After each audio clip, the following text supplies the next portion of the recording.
Welcome to the Post-COVID Buyer's Journey, presented by B2B Marketing Mindset Podcast. I am Pete Monfre, founder of Clarity Marketing Support. I'm pleased to welcome you and my co-host Bill Lowell on the podcast and our panelists for what I think is going to be a really informative 90 minutes.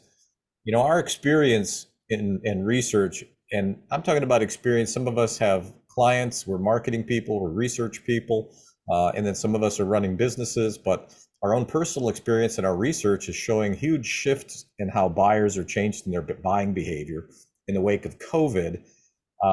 And it's happening with small businesses, enterprise organizations all over the world. And what I'm seeing is sales cycles are longer, and panelists may argue it's okay. Close rates are dropping, and what worked before to generate and capture demand, you know, just a few years ago, it's not working as well as it once did. I know that we're seeing that.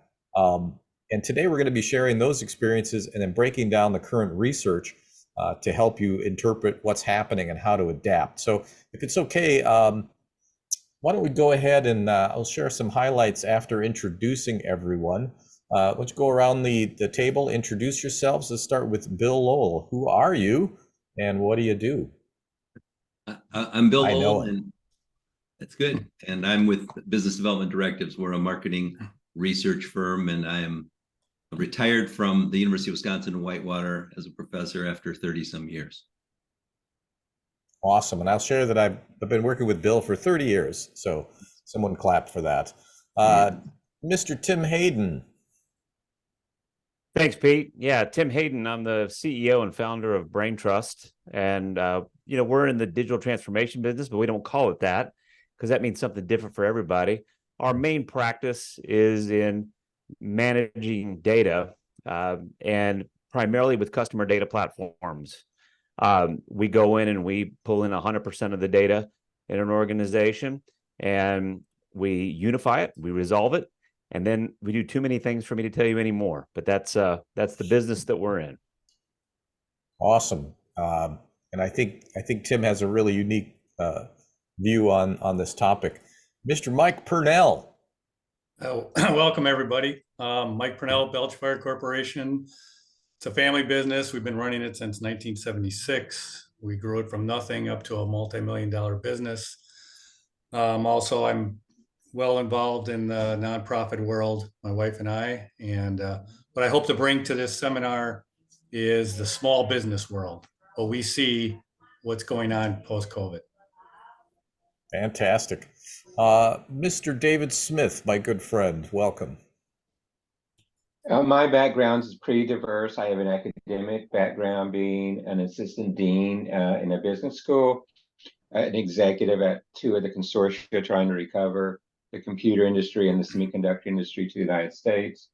I've designed innovation organizations. I designed NQTEL for the CIA, ran the Futures Program, National Security Agency, did roadmaps of all types. My specialty is a wicked problem roadmap. I'm a serial entrepreneur, have started 7 companies now, speak a lot around the world, and yes, I am a professional futurist. Sure, I love David. Wayne Meyer, that's a hard act to follow. It certainly is. It certainly is. Good morning, everybody. My name is Wayne Meyer, and I oversee all the sales and marketing initiatives for a small plastics manufacturer in Wisconsin. So like Mike, I can bring a manufacturing perspective to all these changes that are happening out there since COVID and actually pre-COVID as well. Well, and I wanted to throw this in too, and Wayne, give you some credit. You guys are doing some really innovative things that we don't see in the industrial technology world, and so hopefully we'll have a little time to talk about that. So let me share a couple of highlights. Now I'm going to send everyone links to the studies after the panel, and we're going to make a poll available here in a few minutes. If you don't mind, check that out if you wish. You can ask questions, but we just want to gather a little information while we're going here. And when you log out, you should see a short survey. I don't remember now. I'll have to see if that's turned on or off, but if it is on, hope you'll take a couple minutes and tell us what you're seeing. But here's some quick highlights. According to McKinsey, 70 to 80% of B2B decision makers prefer remote human interactions or digital self-service. Okay, they don't want to talk to you. And it isn't just customer behavior. companies around the world are determining that digital sales and marketing models are the way to go, with 46% saying digital is much more or somewhat more effective in reaching and serving customers. Gartner says 64% of technology purchasers found out that when buyers were already familiar with a product or service, they prefer 100% digital buying experience.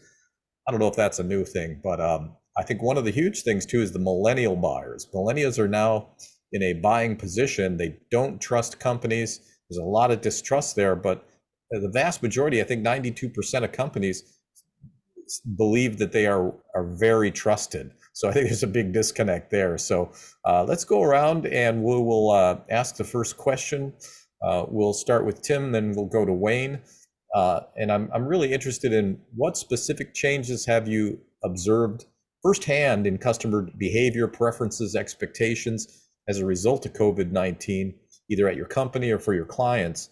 For example, are you seeing higher levels of skepticism or longer sales cycle, that kind of thing? Tim, you want to start us off? Sure. I think, I've been in this world of digital marketing for the better part of 20 years now. And honestly, it's social was a bit of a wave. And from social, it went to mobile. And right there is when the funnel collapsed. Even B2B. And I think that's the thing that people just needed to understand pre-COVID is that B2B and B2C, you're talking to a human. The same human who's getting a direct frictionless experience with Amazon is also the one who's sending you a purchase order, and ordering 1,000 plastic whatchamacallits, or whatever it is, right? That's one piece of it. COVID obviously accelerated digital transformation. It accelerated this ability for us to shop from anywhere, which as a recovering mobile strategist, I've always had my eye on that. You can buy anything in the world you want from your phone, from wherever you are at any time. And we saw everything from curbside pickup, which again was meant to be frictionless to save you time and keep you, contactless. But the other side of it was just that everything else got shipped to your front door. And to the point you already made, Pete, if you're buying something more than once, it's really easy just to have all your payment information saved and just hit a button and have it show up. So I think that's the one thing that's there. The other thing that people have to understand is the deprecation of data that's happening right now. We've got data privacy laws.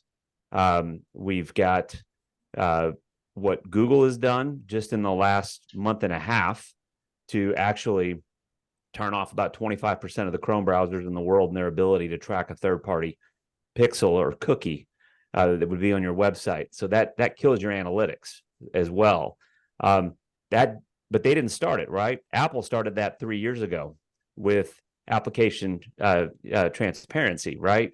And with that, you have 70% of the people in the world that use Apple devices who've elected not to share data from those devices back to the apps they use, the companies they do business with. And then you've got a good portion of the audience of people who've moved over to Firefox or Brave or other browsers that have ad blockers. So we just have a whole lot of things that are happening at once right now.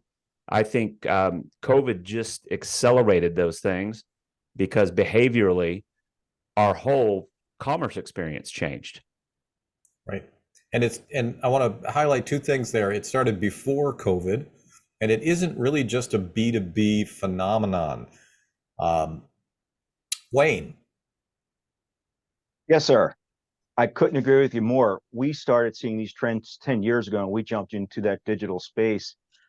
And it was interesting, the analogy I was making with my ownership, who is involved with this. They didn't understand digital. And the analogy was when I was a kid, I'm a kid of the 70s, when we needed something or we weren't ready to buy something, what did? We went to the Sears catalog and paid through the Sears catalog. That's how we made our buying decision. What are these millennial people doing? They go to the search bar and key something in. That's where they get information. So it's important that we, first of all, understand it and accept it. And then the next thing is how can we be that? How can we be there?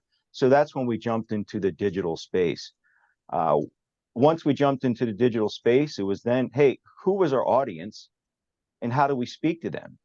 And obviously, a lot of the buyers out there now are millennials, and they speak differently. I was at a conference last December, and there was this presenter up there talking about content management, and she posed a question to the audience. She said, "Jump." Half the room said, "How high?" and the other half said, "Why?" And therein lies, to me, that resonates. That's a different audience. As you said, the millennials don't trust. That's why they're asking why. So having known that the audience is different, I need to speak to them differently, that resonated with me. So once we went digital, once I spent money driving people to my website or to our website, I want to make sure I speak them in their language and give them the experience that they expect in 2023. And I believe, I can't prove this, but I believe that that gives us a competitive advantage in the marketplace, because I'm not sure there's anybody that does what we do doing this digital initiative. So we are in the cutting edge as far as I'm concerned within our industry. There's certainly people who do a lot more, but in what we do, we're pretty progressive there. And to your point, it accelerating. COVID hit, we're like, hey man, we got this figured out. We're already doing this. And because of our website, because we understood it, we were able to adapt quickly, change a page on our website, I don't want to get into the taxes, but we're able to change quickly, which again, COVID turned out to be a benefit for us because we were able to change quickly. Well, and a lot of what you said, in my experience, pretty unusual in the industrial technology area, which I would put GIF-RAM in there, but also changing from a service business, which is, contract, kind of like contract manufacturing, to a product company. That's what I think is really innovative. And so, we'll, in the email, we'll give everybody contact information. You can see what some of these folks are doing. So let me just want to open up the floor. Let's say 2 minutes. Just for any other comments. Bill. Well, I'll have some on the next thing that we do, but I think that I agreed with both speakers. I thought that some of this has happened pre-COVID. I've seen some of that, but I think it's just to what degree. And I think part of it is, which we'll talk about with regard to the research, is how fast do the organizations adapt to this? And like Wayne said, some of them are really moving kind of quickly now because they have to. And it was wonderful to see that Wayne had some others way ahead of the game by doing it beforehand. Absolutely. If anybody, I forgot, there's a little place where you can raise your hand. So if you want to make a comment, you can also raise your physical hand. Yes. There you go. Excellent. I'm a hand raiser. There you go. I would agree with What do you got, Mike? Everything that was just said. The days of the salesman are gone. The door knocker, the guy coming to the door and wanting to sell you something and show you a new product, those days are gone, and they were getting gone pre-COVID. Now everybody just goes to their phone, goes to their computer. I cannot get a salesman to call on me when I need service from one of my vendors. I'm dealing with somebody in the office. So that's kind of the frustrating opposite part. Frustrating part is a manufacturer right now. Because you want somebody to be involved or to come and talk to you, or at least talk to you on the phone. Is that what you're saying? Exactly. Yeah, because that's the way. When my dad and I grew our business, we were door knockers. We had the experience. We're out there taking products to the customer, showing them. We knew what their needs were, and that's where the disconnect comes from. Yeah. Without somebody coming to your facility, they don't see your needs. You might be able to try to tell them, but they don't come to your plant and see the needs that they could help. Right.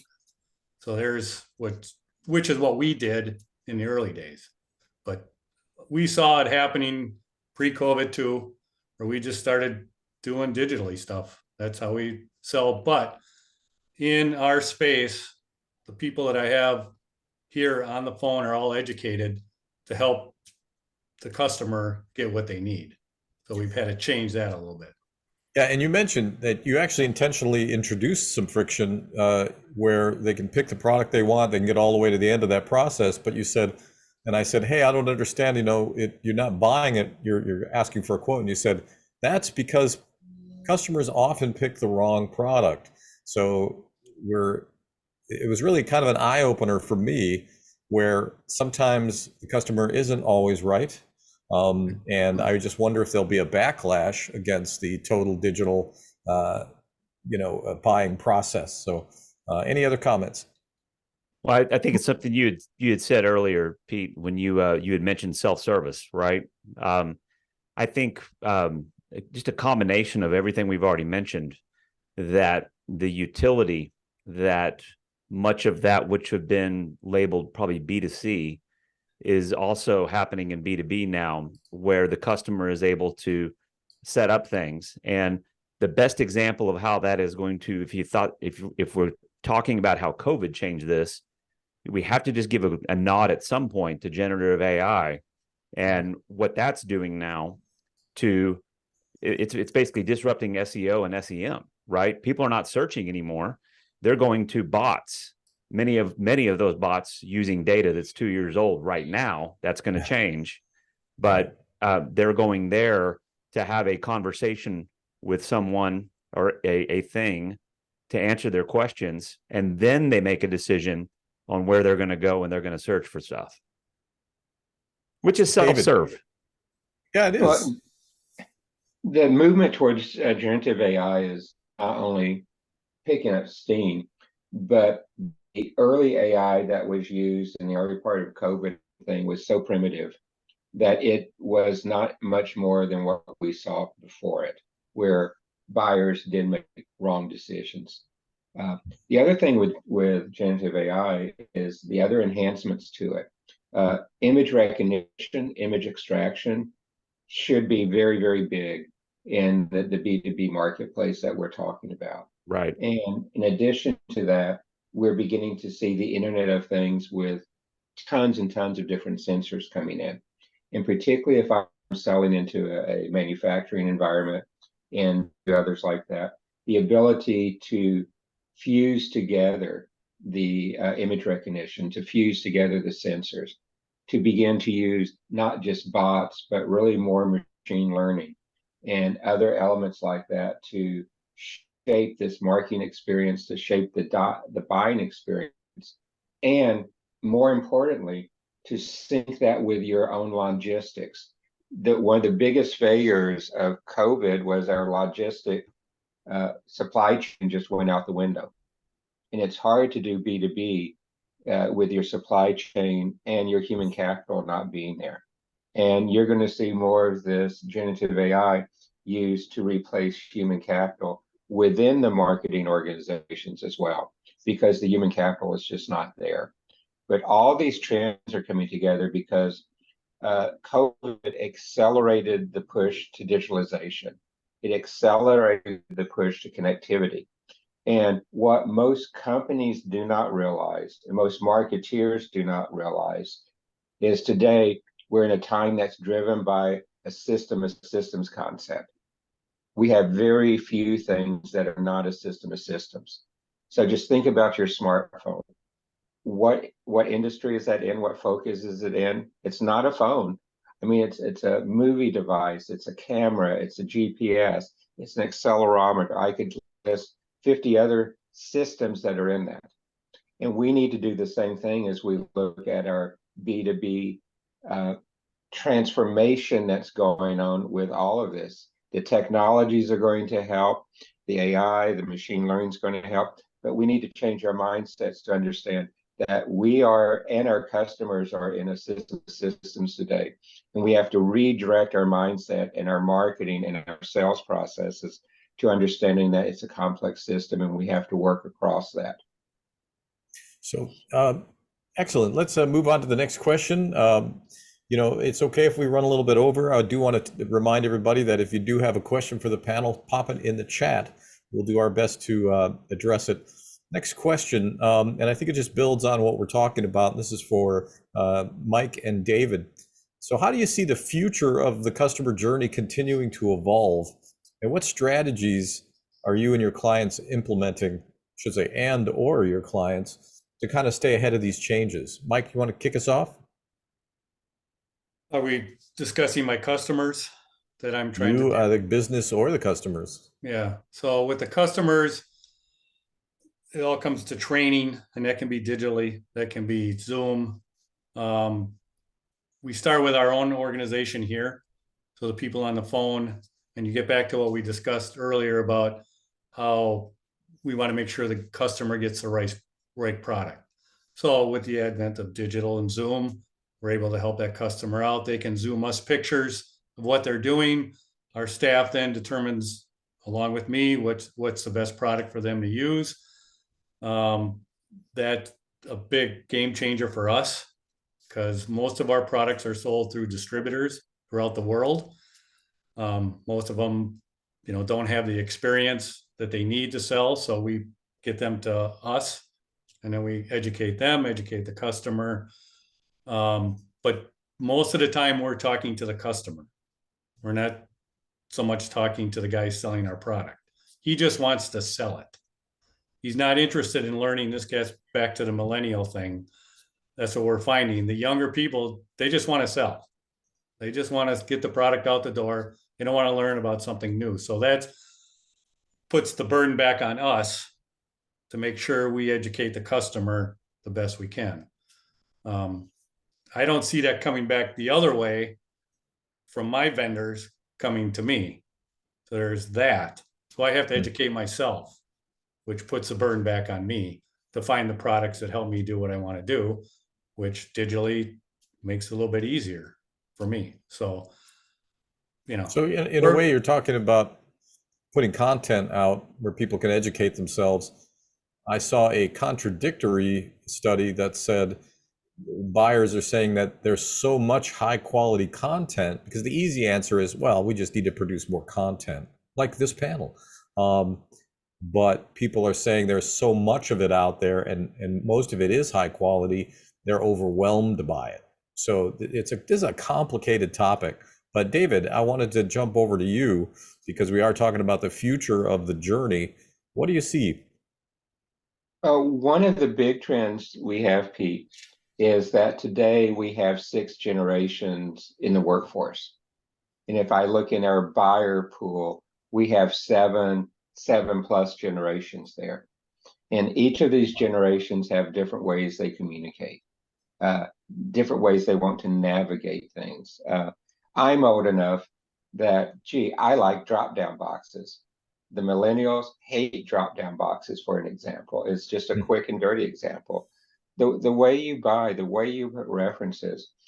Today, if I look at the millennials and the next generation, they want to understand how sustainable your products are now. They want to understand if they're part of the circular economy. And very few people today, when I look at things, have those in any of their marketing collateral that they used to sell with. And I speak often on the World Economic Forum and the World Economic Talent Forum. And as we look at that, the statistics out of Deloitte in a couple places is really fascinating. If I look at millennials and Gen Zs and things, increasingly more of their buying decision is on what are the company's ethics?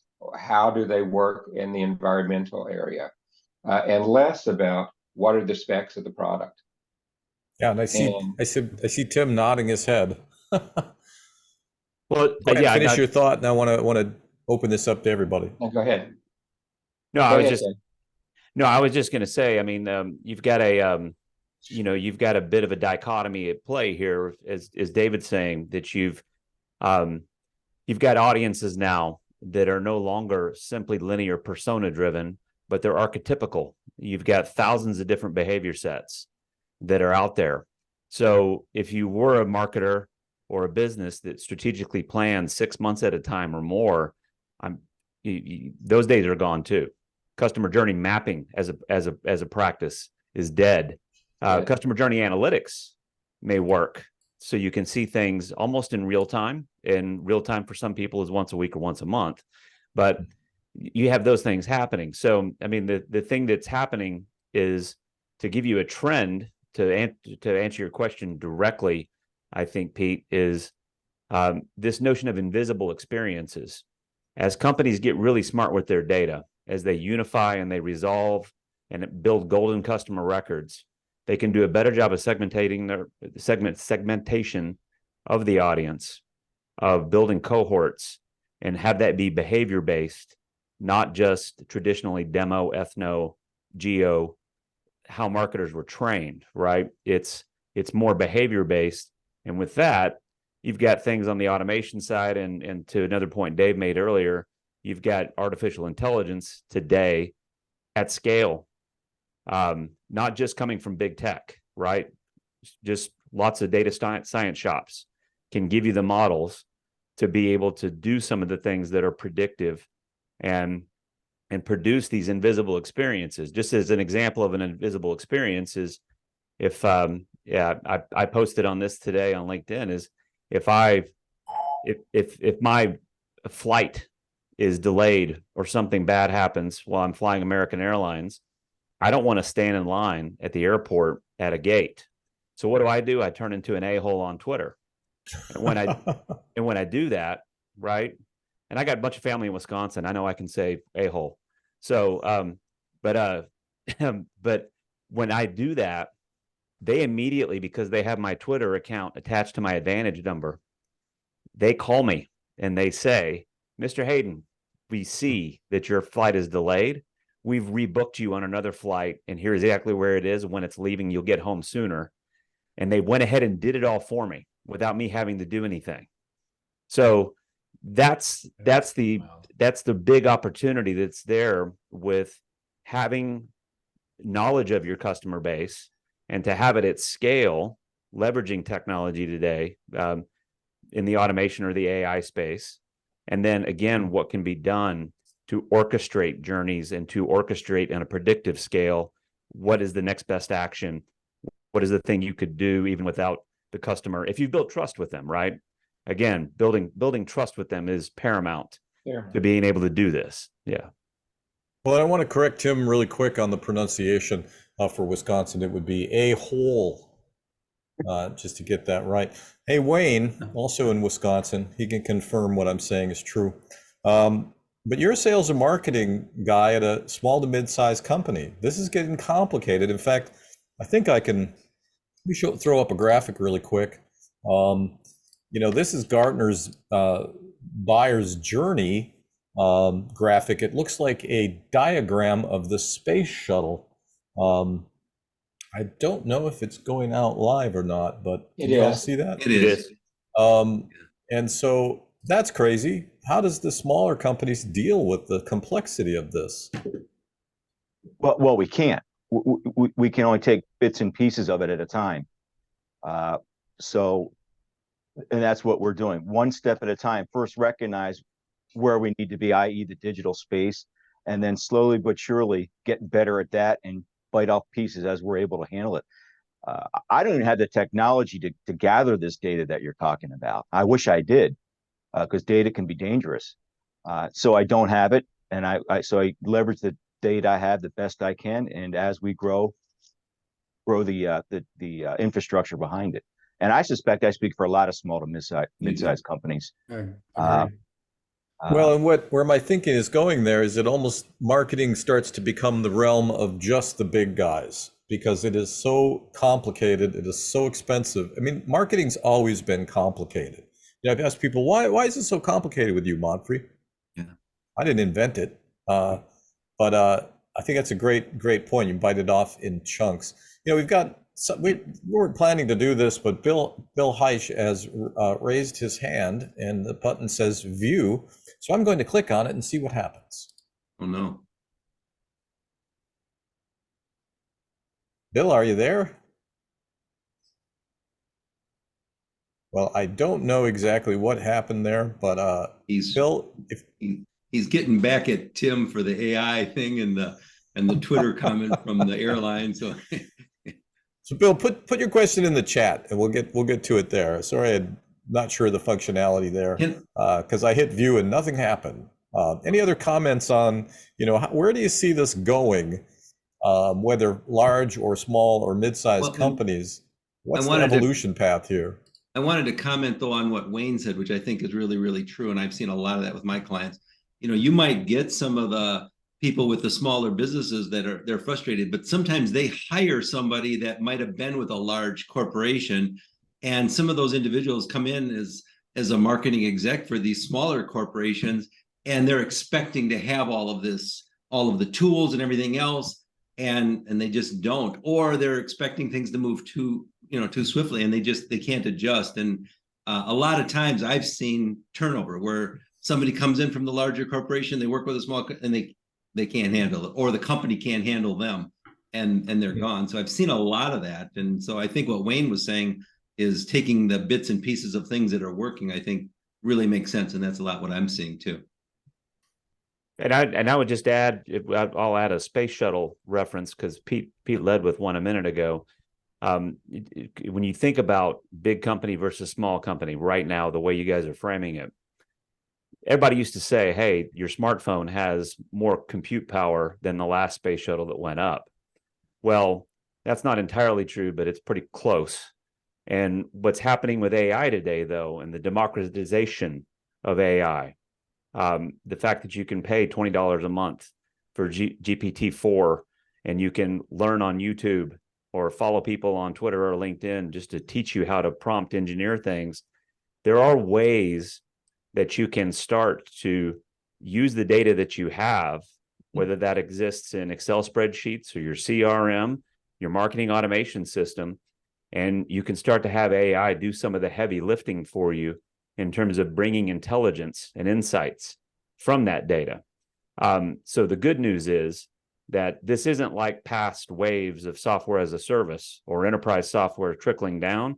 This is very, very different. We literally have about 18 months before everyone is going to have access to the same horsepower with the technology that's coming out right now to help us do what I think the one thing we're talking about as marketers here, understanding the audience and understanding what to do next. All right. So, Bill, I did get your message about enabling the chat. And so, I'm going to try to enable it for everybody as we go. I think this is where agencies have a strength in terms of being able to regulate what works for big companies versus what works for smaller companies. I mean, I think half of our business is all around being able to right size things, because a lot of times potential clients will look at your experience, and if you've worked with a lot of large companies, they think, well, this person only knows how big companies work. Not really. We wouldn't be in business for very long if that were the case. So I just want to throw that out there. Let's jump to the next question. The clock is ticking, and I am enabling chat, so you'll see that. And so this question is for Bill and Tim, and then we'll take it around the room here. But Bill, I wanted to pick on you in particular, because is there anything in the research resources that we shared, and we're going to share it with the audience too, is there anything that really jumps out at you or conflicts with your own research? Because I know you're doing research on these things pretty much all the time.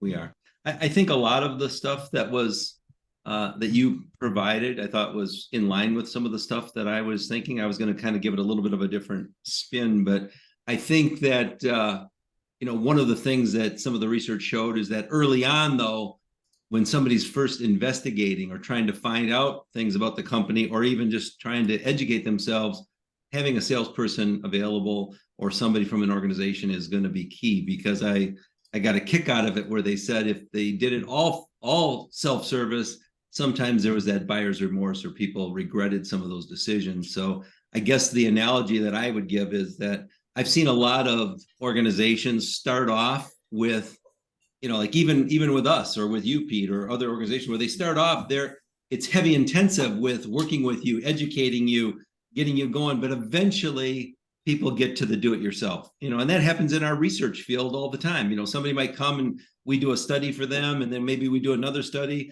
and then eventually they go, we can do this on our own. And I think it's the same kind of situation with what we're talking about here. So maybe early on, if somebody's looking at a new product, a new service, maybe they need a little bit more involvement. The digital, where they said the digital and the salesperson are walking them through and then sharing a link at the end, I think that was right in line with what's going on. So it kind of is a great benefit to have the digital along with, I think, the the remote human, I guess is what they were saying. So, but I think eventually it can get to that point where they were saying the ordering, the reordering, everything else is being the self-service. So that I think I do agree with. I do see that a lot of it is caused by the organizational change or some kind of issue that people are facing. So I think that that's causing it. And I got a real kick out of it where it said few organizations are responding with any urgency. So I do see some of that with some of the clients too. So they're looking at it and they're getting going at it, but whether they're doing it with warp speed or not is a whole nother thing. So that's kind of some of the thoughts I had on that. So, the research getting ahead of itself, it sounds like. Tim. Well, I mean, I think of research and customer experience, marketing, logistics. There's a lot of the same data that is looked at by those siloed disciplines, and it's obviously crunched differently. You get different insights for research than you do for logistics, right? But the data is there, and I just think that we're going to see more and more. And in the B2B space, something David said earlier is when you think of computer vision, when you think of the ability, most folks are carrying around a 4K production studio in their pocket that has an altimeter on it. It has GPS on it. It's got a whole lot of AI on it. It's got the ability to do a whole lot of processing right there at the device level. And with that, I think you're just going to start to see where it's not simply an enterprise luxury. It's something that is able to scale across size of company and by vertical, where we're going to see lots of people that are developing apps right now and different AI tools. And they'll have to call them AI tools because that's what VCs and PE firms love to see on a PowerPoint slide right now. But I think that's exactly where it's headed. It's and I think it's gonna happen fast. I will say this: next week, I'll be out in the Bay Area and I'll attend one of Jeremiah Oyang's Llama Lounges, and these are events that are little AI pitch events. And he's been looking at the data for the people that attend these. He usually has 250 to 300 people that he has to limit the audience to. And then he has a wait list of another 200 to 300. And he's had an intern go back and look at the people that are coming and the company names they're registering under, which they're all startups because they're all new AI tools.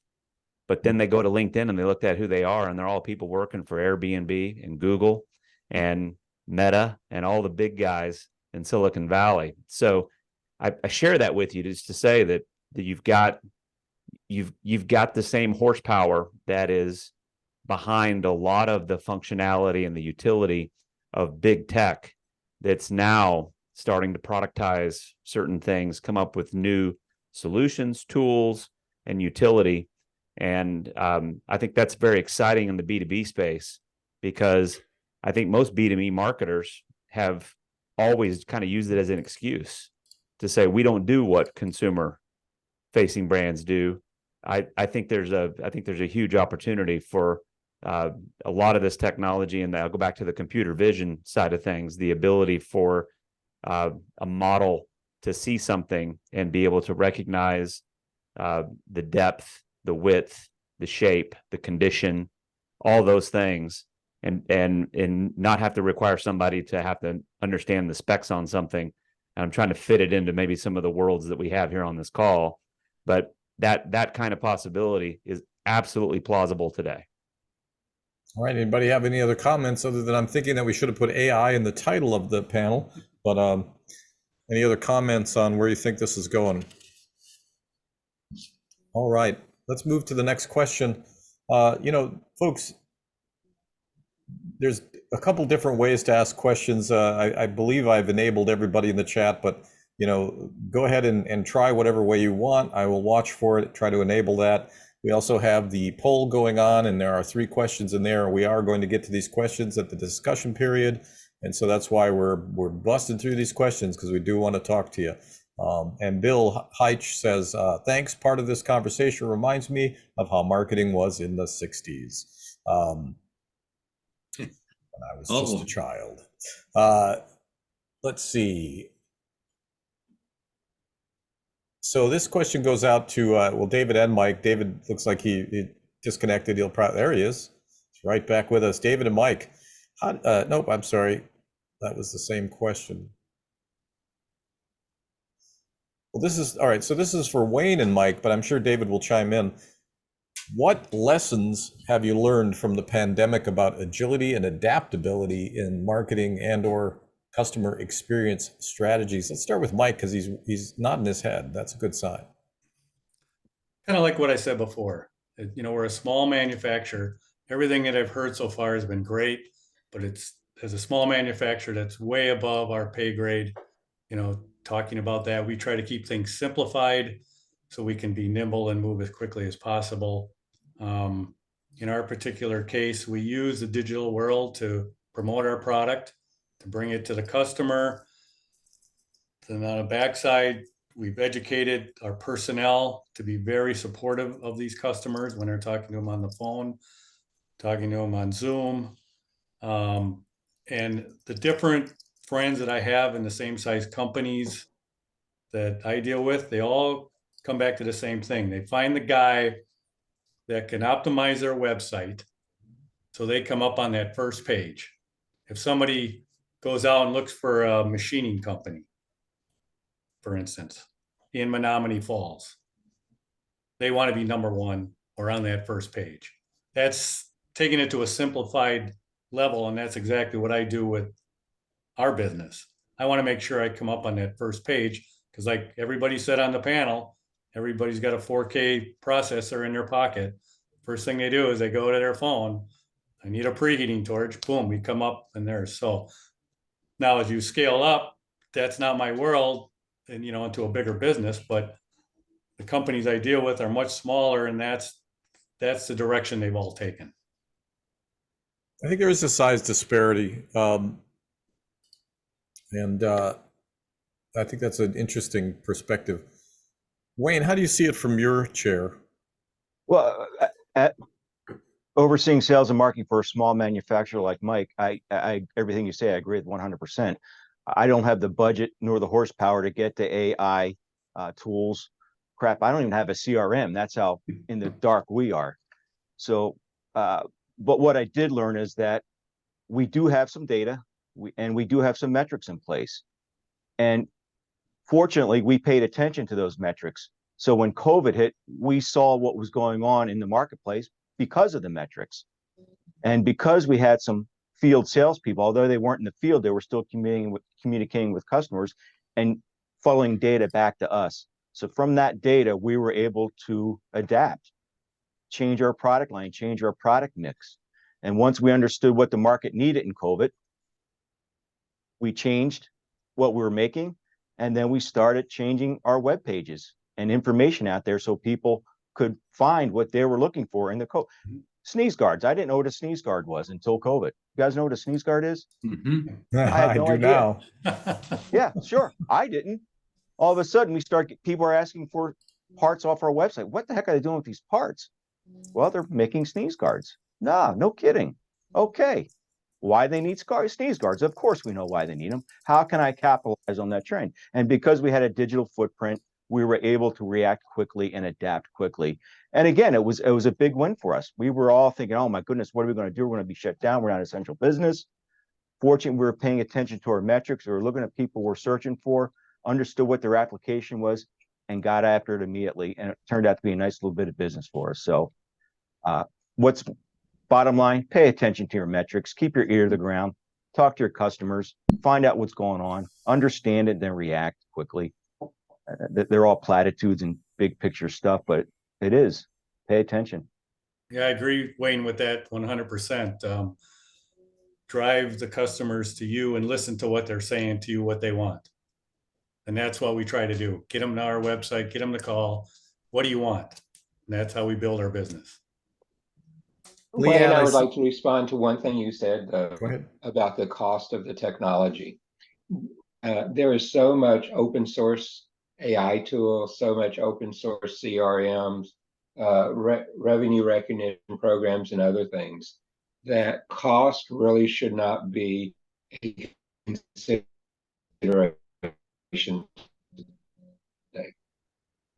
Harvard and Stanford and others open sourcing now their classes, where you can go and over the web view the classes for free and view the information for free.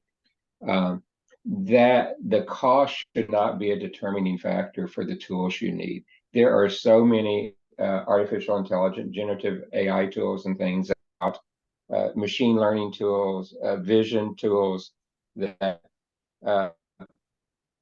you should not. I just gave last week another talk on the future of data, and we look at databases. And if I look at across the Fortune 100, about 78% of the databases used in the Fortune 100 are open source, and they're not commercial databases.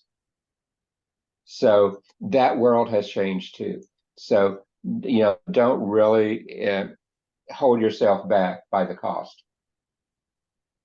Well, and what strikes me is, see if I can put this into words. So often, those of us that live in this stuff, we're up to our ears in it all the time. I think we get ahead of ourselves.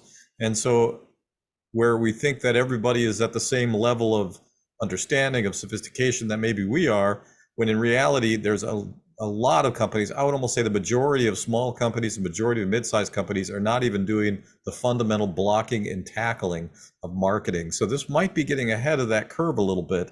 And so it's not something to worry about. And I know as at my advanced age, everything that goes into my brain pushes something else out. And so there's always that problem as well. Bill and Leanne, I saw that you raised your hand, and I've chatted with you. So hang on, and I think we'll open up soon here to the folks, and let's just go ahead and throw them up on screen, and they can ask their question right in person. Bill says, back in the day, there was no internet. Can you believe that? I don't believe it.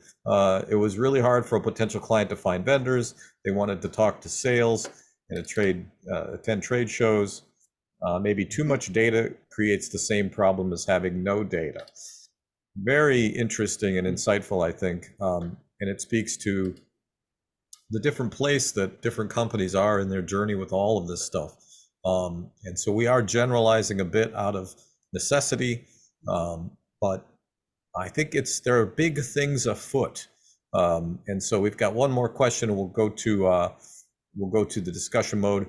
And this is really for Wayne and Mike and Bill. Let's just go around the table here. What advice would you give to businesses that are looking to navigate what I'm going to call the evolving customer journey successfully, sort of in the post-COVID world? Is there anything that you can put your finger on in 1 minute or less? No, 1 minute. Bill, go. Bill, I thought I'm not timing you. Mike looked like he was ready to go, so I didn't want to interrupt him. But Go, Bill. Go, Bill. The 1 minute or less, I think the key is, and I've heard several people mention this, get in touch with the customers. I mean, it's kind of a little bit interesting that I've heard several people, and especially some of my clients, say, they haven't done a customer study in a while, or they haven't done a brand study, or they haven't even gone out to talk to a customer. And it's like, that to me scares the heck out of me, because you need to track some of their changing preferences, their trends. And I see it with some of my clients when they do like a year-to-year study. And then we can just kind of track and see how well their strategic planning is going and what their marketing has done, just by what their customers are doing or changing or telling what they need. So in my opinion, you've got to start there. And I think that's about as simple as it gets. And we could talk all day about the research, but I think you gotta get out there and get some of that stuff, And if you use some of the tools that are available right now, there's all kinds of online platforms. You could even do some online focus groups if you don't feel like leaving your office. So there's a lot to do. So that's my advice, and I'm sticking with it. I'd also say develop a system for collecting that data ongoing, and that could be some of the other things that Tim has been talking about. Yeah, research is not a one-time activity. Absolutely. Kevin, Bob, and Leanne, I do have your questions. We're going to go to those, and right after this question, Mike.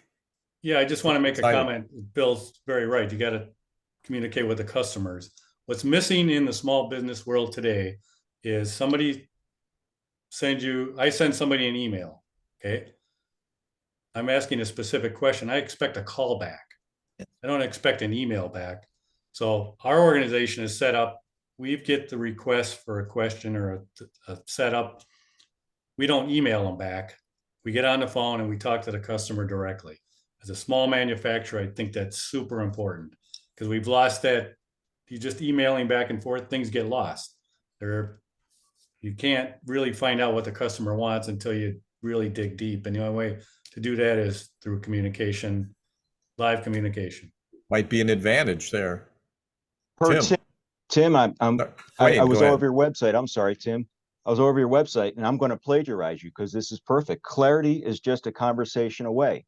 And if we had more conversations, Mike, to your point, yes, things would be clearer and things would be faster because you're not trying to go back and forth on email. So it is very frustrating for us as well, exactly what you determined. So clarity is just a conversation away, spot on. And my advice to any small to mid-sized company, embrace this whole digital marketing space. And there's a lot to digital marketing, but embrace it. I can't believe some of the websites I go on. They look like they're from 1993. And again, I'm speaking about small to mid-sized companies.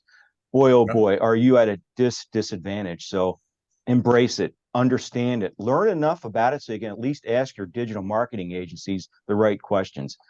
I hire a digital marketing company to do this for me, but I know enough to ask the right questions. And I can't wait to ask them about how you're talking about AI affecting SEO. I understand that. And I'll ask that question and we'll see if these guys are all over it. And hey, it is what do we need to do to make sure our SEO is working? What tools do we need to be leveraging to make sure that happens? So thank you for that, Tim. I'm going to use that. So again, just embrace the whole digital marketing and understand it enough so you can ask the right questions because you can't know it all. Go ahead, Tim.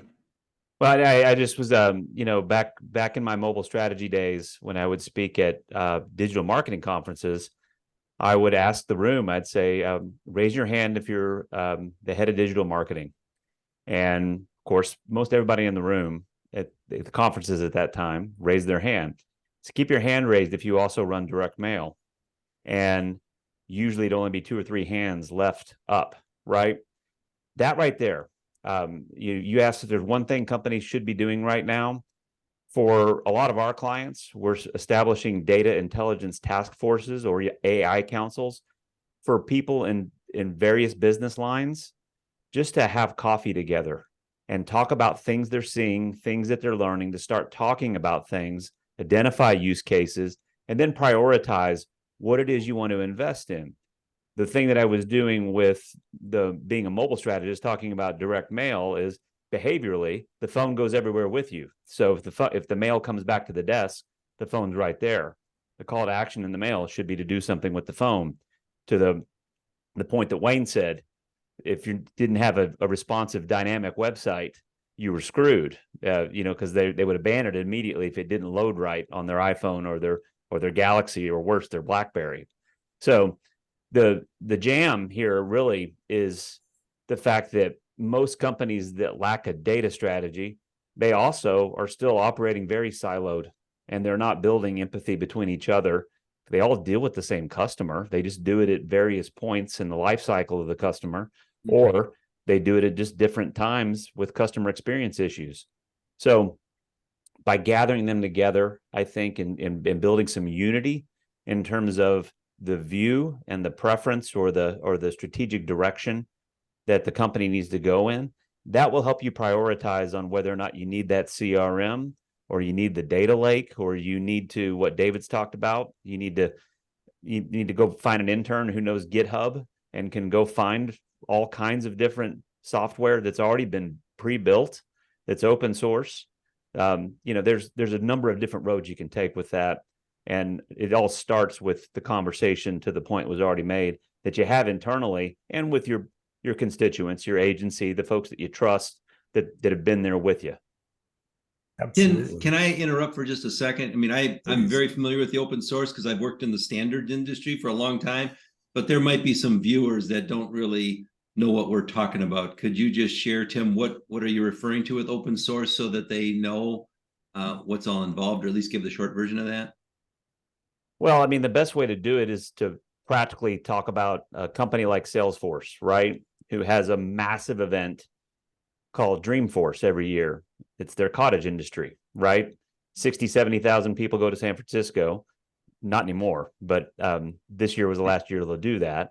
But they go there, and these are thousands of different companies that have been able to have access to so much of the source code, API documentation, and the API keys to basically understand what they need to do to build something that plugs into the original piece of software. And the fascinating thing about that, I mentioned GitHub, is the way that people are sharing with each other.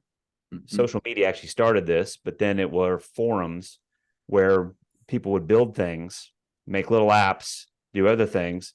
They would share it there. Last thing on that is just to say that Chat GPT, Claude from Anthropic is another one. Llama 2 from Meta, which actually you get through GitHub. These are AI models that actually can code. They can actually build apps. They can actually build websites. They can do things for you very fast. And then there are specialty tools that are out there. Again, $20 to $100 a month, or maybe $500 turnkey, who can build things for you in a matter of days using artificial intelligence. So you've got machines now able to code. You've got AI building AI. You have that kind of thing happening. So again, unless you're talking amongst yourselves about the prioritization and where you want to start on this journey, you can't have everybody out there looking at this stuff at the same time. You've got to prioritize it and bring some conformity to it. Yeah, there's so much, and there's so much. And by the way, if you want Skynet, this is how you get Skynet. One last comment, we'll go to discussion. And I think David's been kind of quiet. We're going to pick on him. What do you think? Well, I love the discussion so far. And one of the points that we should make, particularly, Mike, with what you were saying with getting people on the phone. Again, with 6 generations today in the major buying role today, each of them want to communicate different ways. And if I send an email with a question and I immediately get a phone call for you, I will end up blocking your phone number. Just because of the factor there. I want some additional information. I know quite a few people who are doing that today. It's the same way if I call into customer support. Well, I don't call into customer support.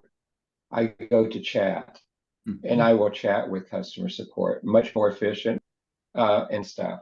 So it really is a generational approach. And I think that my real point, Pete, is we cannot market today the way we prefer to be marketed to. We have to understand the care-abouts of each of the different segments that we are marketing to and make sure we meet the care-abouts. A care-about is not just a spec or a requirement, it's how you feel. And if you look at the generations, particularly the younger generations today, it's more about how they feel, what they want, and how they want to be communicated with versus the spec or requirement of what it is they're buying. And that's my biggest recommendation. And the other thing on open source, the big thing is open source is free. Yes. You have some that you pay for that is not open source then, but open source is free. And you have enhancements that you can pay for built on open source. And we do that with some of ours. But there's just, again, so many options, but understanding the care-abouts as you set up your communication paths, I think is vitally important today. And Mike, didn't mean to pick on you with the phone calls, but after the email, but that's just something that would turn me off. And I'm probably the oldest one on this panel. Let me just comment on that one. I agree with you, but I'm not sending an email to somebody and having them call me.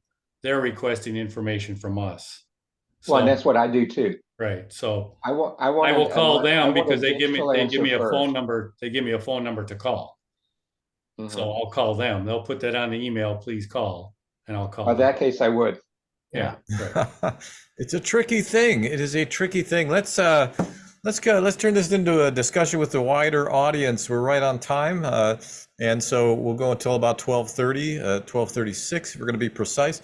And why don't we've got from Kevin, and if any of you want to ask right on the screen and you're comfortable with that, we can put you up. We are live on LinkedIn, just as a warning. Kevin asks, do you have any insights to share how enterprise companies are buying consulting services, and how have RFP procurement processes changed for the Fortune 500? Got to go to Tim on this one. And you, I think it was my end. You cut out right before it said Fortune 500. I didn't hear what came right before that. Oh, right before that, do you have any insights to share how enterprise companies are buying consulting services, and how has RFP and procurement processes changed for the Fortune 500? Well, I think two things are happening. It's an underlying theme of our entire conversation today is could be AI for sure. The race, which is what it is. You've got 5 to 6 of the big tech companies, right, that are racing right now in this pursuit of singularity. Google Gemini is the one thing that I would just recommend everybody keep an eye on it. It will be the digital twin product that Google launches. Rumors are they're going to launch it in the next 2 or 3 months. I don't think it's going to happen until they're fully done deprecating third-party cookies with Chrome, and that's going to be August or September of next year. But that right there, because that's happening, the Fortune 500, in response to it, are doing two things. They are buying more than they're building software in the past, which means that they're not going to the big 5 consulting shops the way that they did to offshore a project to India and have it last 2 years and $20 million. So those days are going over. The other thing that's just an interesting phenomena, and I would say it's largely because of generative AI. We can't bill by the hour anymore. Agencies can't bill by the hour anymore. You have to bill by the month, and you have to look at it based on value, not on price. Now, you have to think about that as a mindset. So, you're just increasingly have things that are changing those models as well. So I think it's important to understand that the things that we've been talking about, and I say we because David's been pushing in a couple areas that I haven't covered. These affect all of business. This is every bit of business will be reconfigured, will have to be reskilled, will have to change over the course of the next 18 months. It's going to happen that fast. And I think it's McKinsey research says 60% of purchases now have 4 or more people involved in the decision process. So I would say if you're a consultant, thought leadership is going to be the thing where you want to put your energy, right? Doing things like what we're doing today. These companies, and I think you could say Fortune 500, or you could say pretty much everyone, they buy from people they trust and who are credible and who they feel they have some kind of relationship with. And a relationship can be a media relationship, right? I meet people all the time in the music business that honestly they are convinced they know me, and I've never met them before.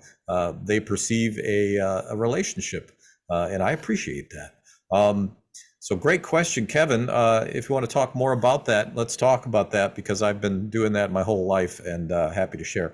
Leanne has been super patient. She's had her hand up. Her arm is probably sore. Let's have Leanne. I'm gonna push this allow to talk button, and we'll see what happens with that. I believe you are on, Leanne. Well, how about that? I didn't put my camera on, so you'll just have to look at my photo. You look great. It's good to see you. I haven't talked to you in years, I think. I know, it's been good, and we know you, Pete, because you get around. So, my question, and what I'll do is I'll sell furniture to businesses. So it's a lot of project based. And what I found over the last few years is, maybe I'll meet with the client initially, and then it's how to continue that sales process. Because it seems everyone is just so overwhelmed and has so much to do that they don't want to see you continually like it was back in the 80s and 90s. It looks like most of us on the panel remember that in sales. But what I'm finding is if we're willing to actually physically go see clients, we have an advantage. And I'm finding that the salespeople coming up would rather lean on all the digital. And so my question is, are you seeing that too? Because I find on some products, if they're more commodity or they are more internet based, that's one thing. In the chats, those widgets on websites are great. Although in business, I'm still finding that when I meet with people, man, my closing ratio is like 90% or plus. And so I wanted to get all of your take on that. Leanne, can I address that head on? I'm project as well, and I'm experiencing the same thing. And that's the balance. How much time do I spend in the field knowing that these people are only going to see me every other month that ends in R on the Wednesday from 2 to 3 o'clock? So it's a challenge, and I don't think it's going to we're never going back. This is going to be a challenge that we're going to be facing moving forward. And the only way I can get in front of somebody, one, is if I have a solid business reason. I'm telling you what you probably already know. Or number two, they have an emergency. Or number three, I have a relationship and I can stop in and see them. So I don't have an answer other than, hey, it's not going away. That's why I'm all in on digital, because they don't want to see it. These buyers don't want to see it. When was the last time you sat down with somebody, shook their hands and looked them in the eye and said, hi, my name is such and such? I think those days are gone. Again, that's why the digital piece is so important for me and for our business. It makes me think of what David was saying about segmentation. I mean, the better you know your customers and what their, not just their demographic profile, their psychographic profile. What do they care about? What are their perceptions? What do they believe? You can't know too much. And so I hate to say it, do your research. If this is overwhelming, there's lots of folks that can help simplify it. But again, it's actually almost discouraging to me a little bit because it's so much happening, right? Mike, what do you got? Well, I agree with Wayne. The digital is an important component, but I get asked all the time when I'm talking to customers, and so do our sales guys here, can you come see me? Mm-hmm. Can you come here and let's talk about it? I still get that question. And well, they want you to come to them. 200, yeah, if it's within 200 miles, I'm out the door. If it's 500 miles, it's a different story, and then I'll have to do something different. So that's if there's an emergency, they have a problem. Yeah. Well, they have an application that they don't know how to fix. So well, and Mike, you're more of an engineered kind of sale too. So I think sometimes with engineering, it's going to be a little bit more complicated. So maybe that's really important. That's the same with us. I mean, we're doing architecture of technology, right? Which is always bespoke to the client. There is no best practice, uniform way to do it, brand to brand, or even department to department within the same brand, right? So the high touch side of it, and to what Pete was reading from a McKinsey study about trust and confidence, if we have that face-to-face conversation, especially if we can start with a whiteboard conversation and engage in a little design thinking, which just means we're drawing pictures on the whiteboard to explain things, right? We're using visuals to explain a concept or a trade-off. There are no solutions. There are only trade-offs. What we could do in a situation, and then follow that up with lunch, right? Or a walk out to the parking lot and to shoot the shit about college football or something. That solidifies the relationship. And to the point that we had real quick, she left. Leanne left, didn't she? No, I can bring her back. Trying to manage everybody. So if anybody wants to continue the split, if you want to come on, just raise your hand. We'll get you on. Well, I was just going to say is just you've got this fantastic opportunity, all of us here, to use a system like a Survey Monkey or Don't say that. Don't say that. Please don't. you absolutely you could No, no, use, no, no, no, no, no. there are numerous Which I Q&A Uh. and survey tools that you can use. It was mentioned earlier, like a remote focus group.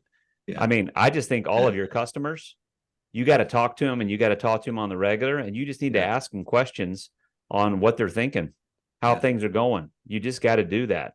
I agree with that. Yeah. The reason I was poo-pooing it is I get a lot of people that come to us because they've done something with one of those tools that you're talking about, and then they don't know how to interpret it. So that's part of what we've done is, can you explain what this says? So, that's. Yeah, there's data, and then there's intelligence, and you don't want to get Well, those. and then that's exactly right. So, and how do you deal with that data? So I think that's important. That was a good excellent question though, that Leanne asked though. Yeah, that was a great question, and I think it comes down to knowing your customers and doing what they're asking. Let me give you an example really quick that's happening right now live while we're talking. I got an email from some place I've never heard of. I'll have to look at the email address. I'll figure out where it came from, where they scraped me from. It's an HGH clinic, human growth hormone. Oh, wow. Like I need that. Maybe I do. But he sent me an email. I saw it this morning, and I'm like, whatever. While we're on this broadcast, he texted me. Wow. Oh, Whoever you are, I won't be doing business with you. That's annoying. It's interesting, the survey that we put up, the poll, most people have seen close rates, they haven't seen their close rate decrease. We have kind of a small sample, but they're not seeing a longer sales cycle. So kind of going against what the research says. And changes in behavior, more strategic use of budgets focused on near-term initiatives that can drive ROI now. If you're in the marketing business, that's not new. AI is the outlier. Many of our potential clients, concerned about being left behind. And also to Tim's point, if you're a consultant, I'm a consultant. I think we got three or four of us here. It really is your job to help the client understand. It doesn't matter how complicated it is. That's why you're there. That's your value. So if you're a client and you don't understand, that's what the consultant should be doing for you. Let's see, marketing performance, has it changed? About the same, with some people saying better results. For our company and the sheer number of campaigns that we do for clients and for ourselves, we have seen decreases in some of the forward-leading KPIs, some are vanity KPIs, but open rates on email campaigns, for example, definitely lower. Click rates lower. However, the business is thriving more than before, and Tim claims that you can actually send marketing stuff through the mail, which seems specious to me, but I'll just believe him. No, actually, print is making a huge comeback, and the reason is no one's doing that. So that's a great insight. And correct, ma'am. Have you pivoted significantly? 2/3 of respondents said yes. Lots of pivoting going on there. I want to ask you, is your sales process keeping up with your pivot? Is your marketing keeping up with your pivot? Are you still saying the same things you were 2 years ago? That's a simple thing.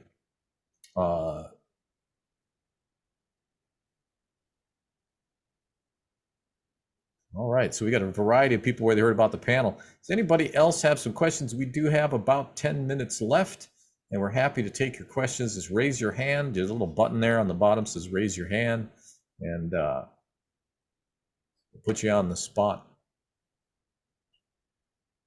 Oh, Bob Norton raising his hand. Let's put him on the spot. Uh-oh. He loves to be on the spot.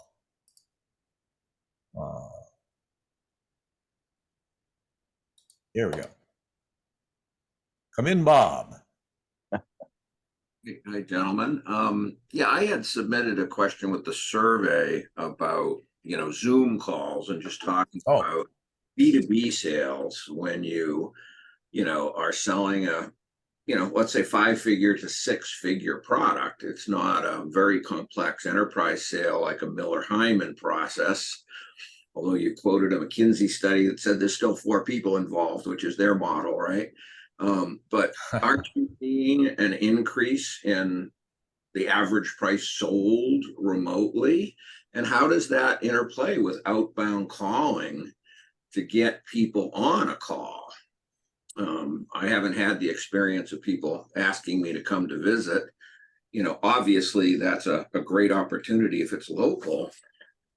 So it seems like we're really stuck selling our 60,000 to 100,000 plus management consulting solution to help companies scale, which is very complex to sell.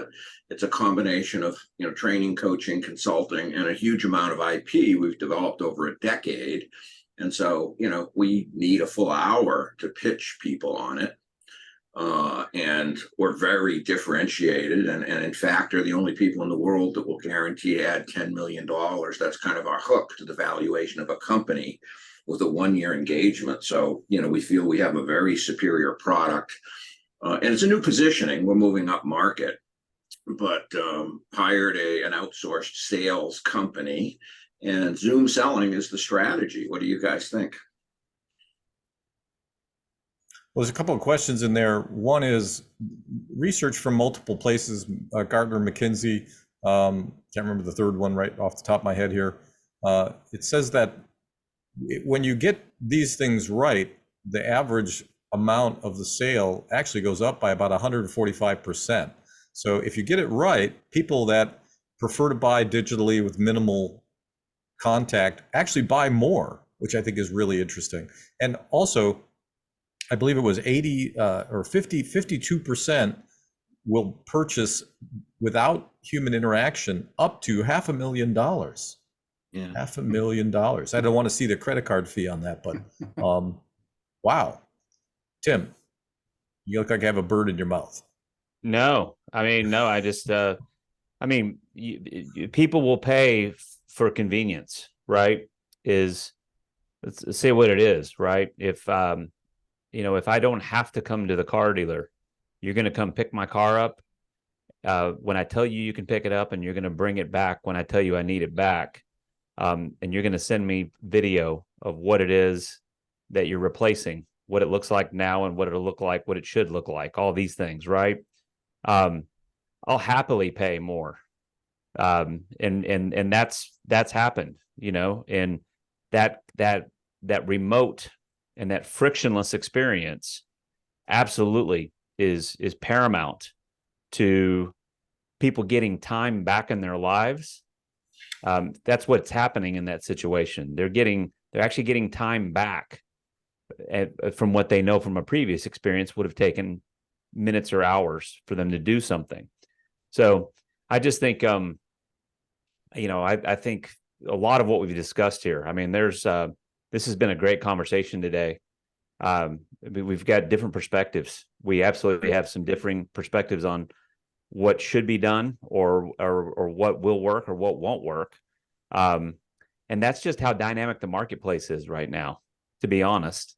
We have to, the thing I used to tell people is, remember when everybody used iTunes, when we had iPods,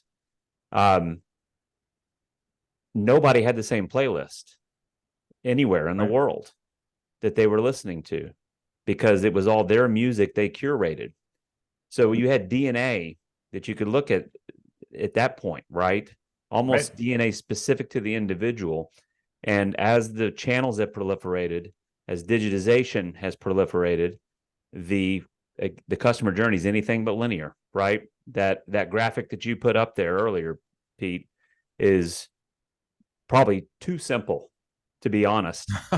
It's probably too simple. Yeah. What's going There's on? No single customer journey. There's no single one at all. There is not. And you can go crazy trying to map all of them. I think marketing and sales have always generalized to a point. And to directly answer Bob's question about video accelerating sales cycles, absolutely it does. For me, we're a small company. It's hard to get me to meet with you in person because I don't have time to sit on the freeway. All right. So there are efficiencies. Now, if you're important and you're listening and I'm meeting with you this afternoon, I will see you there. Let's get Leanne back. She raised her hand again, and Bill has a question as well. Hi, Leanne. Welcome back. Hey, I figure we need a little more estrogen on this panel. I think you're right. I agree with that. Well, David, you made a great point that I think we as salespeople forget is that there's what, 5, 6 generations purchasing now. And what I've learned, especially over the last 20 years, is as salespeople, it's our job to ask, how do you want me to communicate with you? Right. And it seems to be, there's more ways now, and with the AI.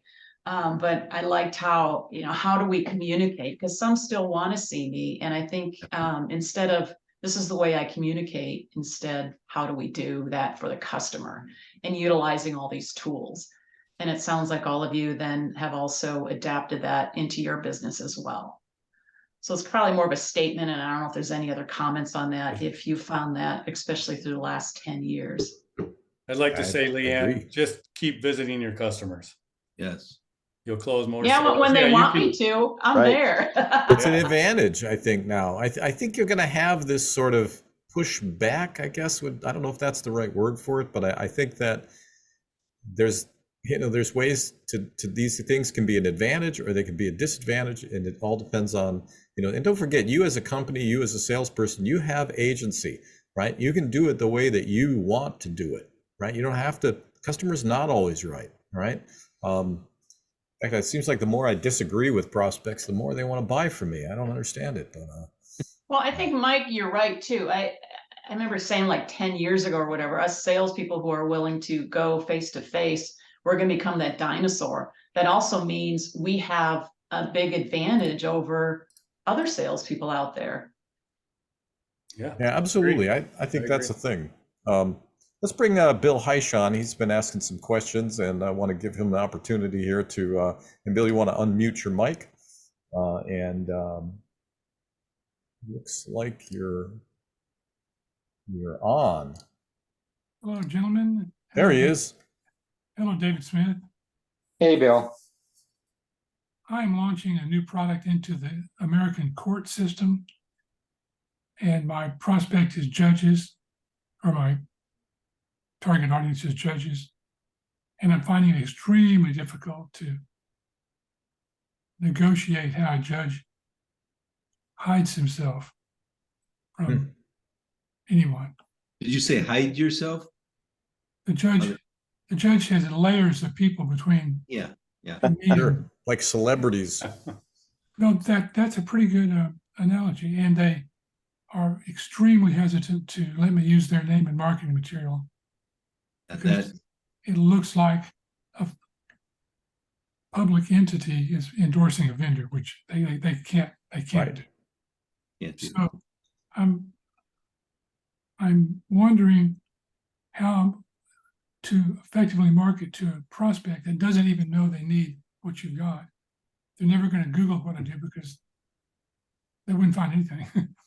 So so I'm an entrepreneur. It's very innovative. And I I'll have just some pause. thoughts on that, but I'm going to turn this to the panel. All right, Bill, let me give you a quick answer. Most of the judges I know go to conferences with other judges. Mhm. I would consider attending the conference as a participant to either talk to them or suck up into a sponsorship fee and be a presenting vendor. Yes, I'm thinking about that, David, and back to my previous comment about Back to the Future. That trade shows are something we did 30 years ago because there was no internet. They couldn't find you. And direct mail may be a fabulous alternative because they're not getting any mail from vendors about what I'm doing. So it feels really like I'm in my 30s again and trying And to. unfortunately, Bill, judges are a unique niche. Mhm. I mean, it's kind of like selling to the DOD as well. Right. You have to go where they are because they won't come where you are. Yeah. Right. And Maybe you could break the law, Bill, and get in front That's of what them. I was going to say.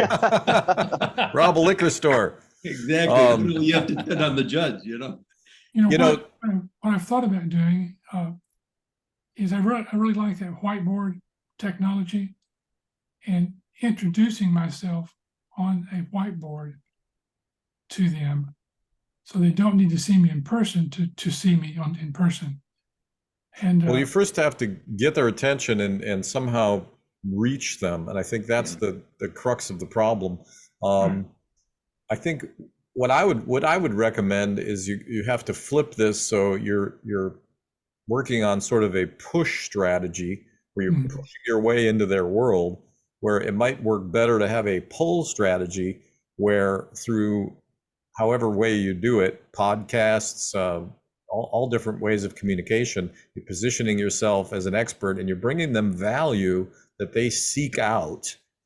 And that's going to also require really understanding, like, what are the pain points of judges and how do you address those pain points? If you get that information out, and then also there's associations, trade events, probably lots of ways.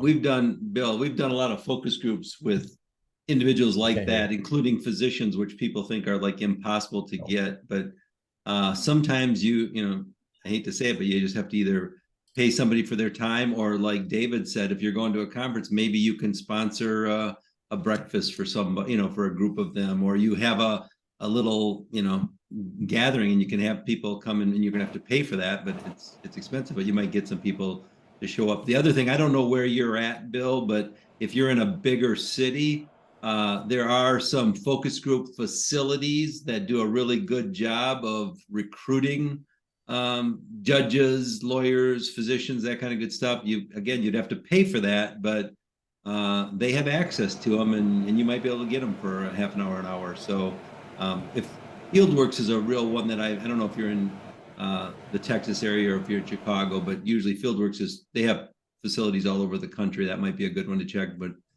check that out too.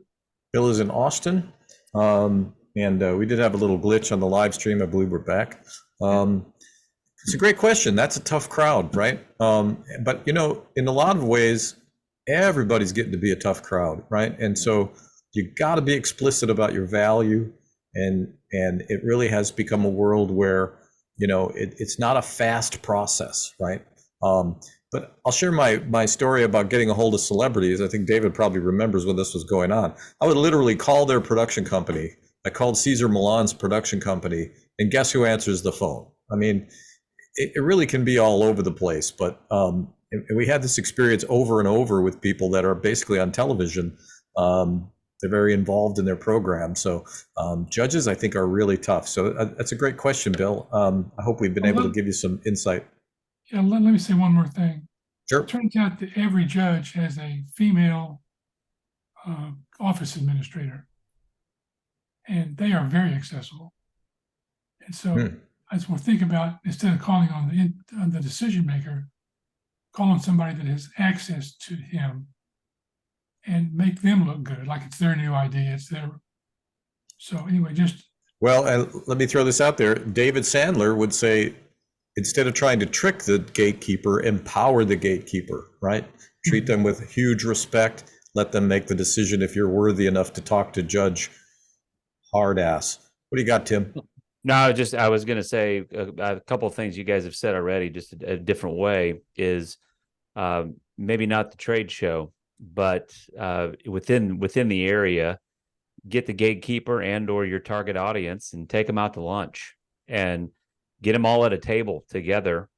And you spend only 10 or 15 minutes talking about what you do. This is not a time for you to do all the talking, but just to establish the relationship, to show them that they can trust you and you're fun to hang around with, because that's where that's going to be. The other thing is judges, I got to think they're going to be lemmings, to the point David made about them going to the same shows together. If you do get those lighthouse users, make sure that you get them to agree to give some type of testimony, some type of video testimony if you can. And then you've got an opportunity to push that out to folks where, nobody's going to believe you when you say you're good, but they'll certainly believe it when somebody else says it about you, especially if they're the lemming type, which I'm going to assume judges are, being they got to be kind of close knit. we're 4 minutes over, 5 minutes over, and so I think it's time to wrap this up. And we appreciate everybody who has attended, and let me say, everybody has stuck with us till the end. I hope that means we've done a good job. And I want to thank all of the panelists, my co-host Bill Lowell, and we're always talking about stuff at b2bmarketingmindset.com. It's a podcast. It's on every platform, everywhere that fine podcasts are consumed. I'm Pete Monfre, and thanks, guys. Man, I learned a lot. And so I hope we were able to shine some light on a super complicated topic, and I'm sure we'll be talking about it more. And I think most of you are going to end up being guests on the podcast in the near future. So thank you. Any final parting shots? Thank you. Well, I am available for online weddings and bar mitzvahs if you need a host. And so thank you, guys. We're gonna end the stream. I'm gonna end the stream. My producer has the headphones on. Listening to somebody seconds. She'll hear it in 7 seconds. Podcast. Guys, this is excellent. I tell you what, I'm really pleased to know all of you, and I'm always learning stuff. So it's really great to be surrounded by smarter people. Thank you very much. You go ahead and got it. All right. So we are off the air, and thanks everybody for showing up. And we'll all be following up with a recording and good stuff. Nice Thank to meet you all. everybody. Great. Signing off. Fun. Thanks for having me. We'll talk to you Good guys see soon. everybody. Have a great All right. weekend. It was very interesting.